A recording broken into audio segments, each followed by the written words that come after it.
22 বছর আগে বড় ভাই গিয়েছিলেন প্রবাসে। সেদিন হযরত শাহজালাল আন্তর্জাতিক বিমানবন্দরে বড় ভাইকে বিদায় জানিয়েছিলেন হাসি মুখে। কিন্তু সেই ভাইয়ের হাসি মুখটা আর দেখা হবে না কোনোদিন। যখন গাড়িতে তোলা হচ্ছিল বড় ভাইয়ের কফিনবন্দি নিথর দেহ, তখন অশ্রুসিক্ত নয়নে কাঁদছিলেন ছোট ভাই। এভাবে প্রতিনিয়ত হযরত শাহজালাল আন্তর্জাতিক বিমানবন্দরের 8 নম্বর গেটে দিয়ে আসছে 25 থেকে 30টি করে প্রবাসীদের নিথর দেহ।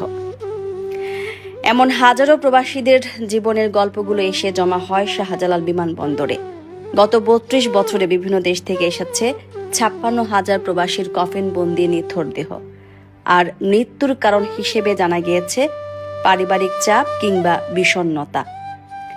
একজন প্রবাসী যখন বিদেশে যান, তখন পরিবারের সুখের কথা চিন্তা করে দিন রাত হাড় ভাঙা পরিশ্রম করে টাকা পাঠান পরিবারের কাছে। কিন্তু সেই